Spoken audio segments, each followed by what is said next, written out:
Hey, Austin, what are your impressions of Jameis Winston, and what qualities does he have that are different than really any quarterback you've worked with before in training camp?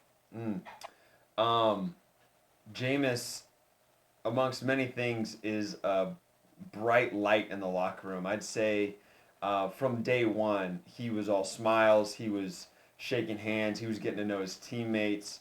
It felt like we had been teammates for years already. Within the first week of just sharing the locker room with him and doing walkthrough together, he brings energy. He brings joy. I think he brings happiness in a time that is one of the most grueling of our careers, is training camp. So I think that just joy in playing the game and in getting to know his teammates is something that disarms guys and that definitely you don't expect initially. A lot of guys try to get a feel out, but Jameis has just reached out to be friends to everybody and to get to know everyone right away. Amy Joe? Yeah, so we've asked some of your teammates what it's like being with him in the huddle, and everyone just laughs.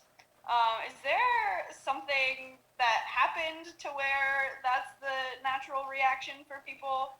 Or, I don't know. um,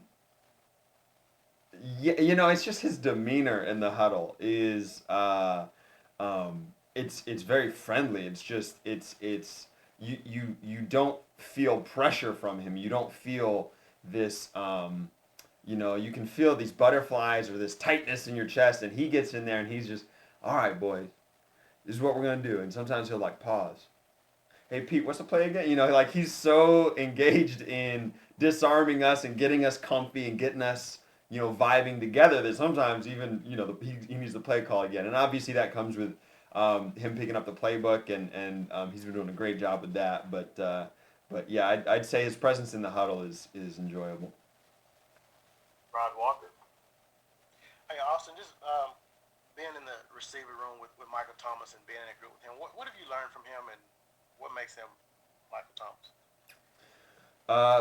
Mike is Mike because of consistency. I'd say that what you see in his game day to day is the same intensity, the same effort, which is really hard to do. I think playing at a high level uh, one day a week doesn't normally happen. You need to be practicing at that level every day, and that's what Mike brings when we're practicing. When shoot, even in walkthrough, his intensity, his focus, his consistency, and his lack of tolerance for mediocrity, I think is something that I definitely take from him and that we all sharpen from.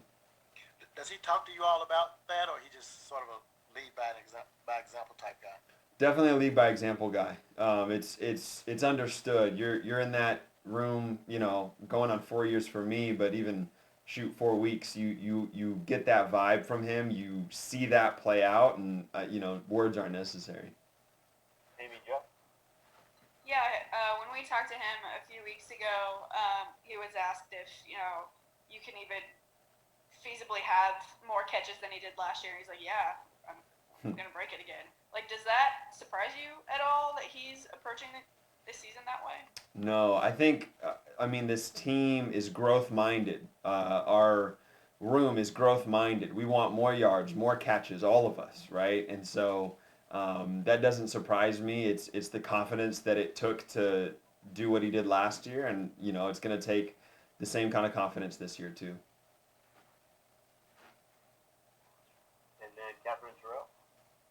I feel like it's a Michael Thomas question hour, but does he have an off switch? We all know that Drew's competitiveness is legendary no matter what he's doing. Is it the same with Thomas if he's in the weight room or if you guys are playing ping pong or whatever? I don't even know if he takes time off to play ping pong, but Yeah. does he ever turn off? Yeah, I mean, I've spent a little bit more time with Mike, and he knows. It might be after a game. When you're relaxing. When we might be hanging out. You're just chilling. Obviously, it's draining to play this game, so you got to find rest and relaxation somehow. So yeah, we've kicked it in the past post game at CJ's house, just relaxing, maybe watching that night's games and enjoying some food and celebrating a victory. yeah, that's when things can get calmed down and really loose. Luke Johnson. Yeah, Austin, you've been back there with Deonte a couple times on returns and practice and stuff. What do you think makes him so special there? Deontay's obviously he's quick, he's speedy. I think he's got really good vision, and he's got confidence in himself as an athlete that I think you need to make some of the cuts and some of the moves that he makes. I mean, those cuts he makes with conviction and those reads he makes, he believes that his speed can get him where he needs to be. So, yeah, that's definitely a special part of his game.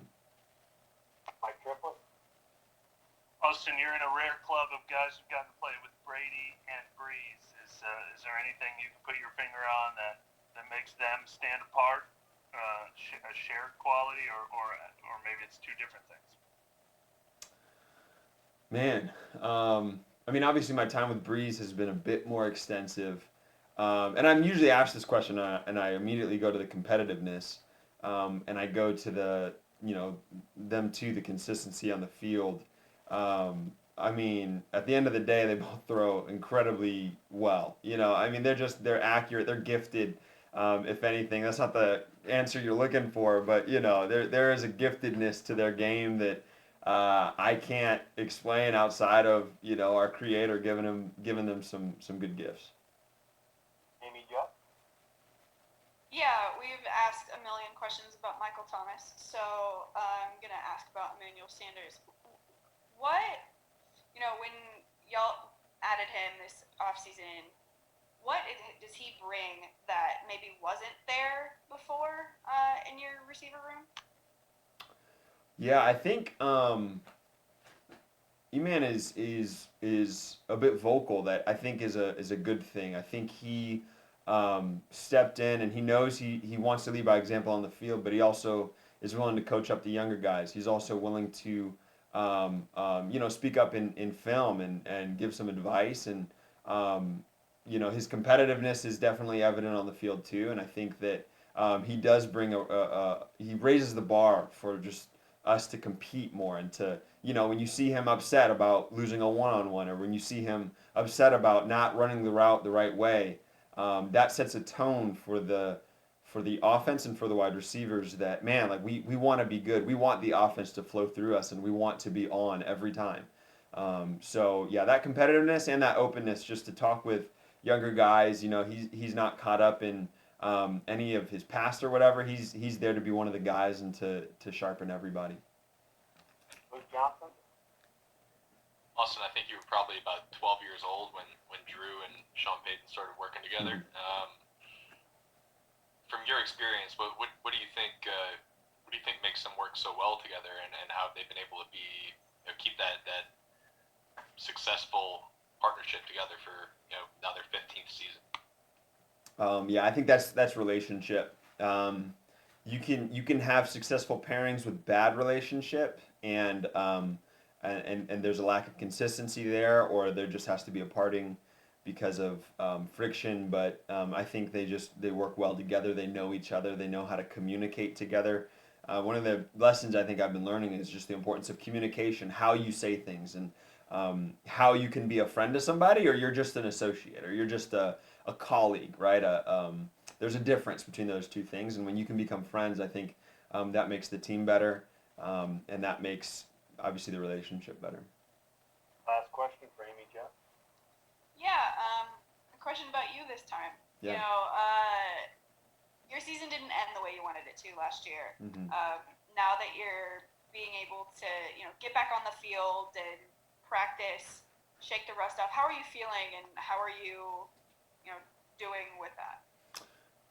Yeah, I'm amazed by how my ankle has responded. Obviously, you don't want to end any season with a major surgery.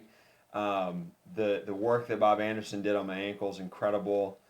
It took a few days to acclimate. Got a little bit of extra time this off season to rehab because I didn't finish the season out last year. And I mean, I've been amazed just at how my ankle has responded and how I've been able to run and cut and everything. So I mean, it's a credit to the surgeon, Bob. It's a credit to the staff here who through a pandemic, right? Rehabbed me back to where I needed to be, and I'm trying to be consistent. I'm trying to on and off the field be the guy that the team needs to be in whatever role they need. So yeah, excited for what this year holds. Yeah, new turf at the Superdome and ankles can be kind of scary. How did that feel yesterday? Yeah, felt great. For me personally, I can't speak for everybody, but especially a little bit more time during the day to loosen the ankle up and to have it ready. I felt as close to 100% as I ever have last night, and yeah, excited to play on that new turf.